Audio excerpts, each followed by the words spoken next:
আসসালামু আলাইকুম। প্রিয় দর্শক, মনে করুন আপনি দূরে কোথাও বেড়াতে গেলেন আপনার বাসা লক করে। হঠাৎ আপনার মনে পড়ল আপনার পানির মোটরটি চালু করা। তাছাড়া ইলেকট্রিক ডিভাইস যেমন এসি, ফ্রিজ ও অন্যান্য ডিভাইসগুলোও চালু করা। এখন যে কোনো সময় ঘটে যেতে পারে একটি দুর্ঘটনা। তো চিন্তা করার কোনো কারণ নাই। এখন আপনার হাতে থাকা স্মার্টফোনের মধ্য দিয়ে আপনি মুহূর্তেই কন্ট্রোল করে ফেলতে পারেন আপনার বাসা বা অফিস অথবা অন্য কোথাও দূরের কোথাও কোনো একটি ডিভাইস আপনি কন্ট্রোল করতে পারেন। আর এটি তৈরি করতে তেমন পয়সাপাতি খরচ হয় না।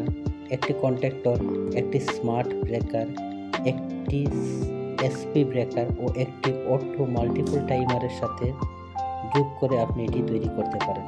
মাল্টিপল টাইমারটি আপনি যদি অ্যাড করেন তাহলে আপনার বাসা বাড়িতে থাকা সিকিউরিটি লাইট সন্ধ্যার সময় অন এবং সকালে অফ হবে। এতে আপনি সুইচ টিপতে হবে না। ফ্যান, এসি ও পানির মোটরও আপনি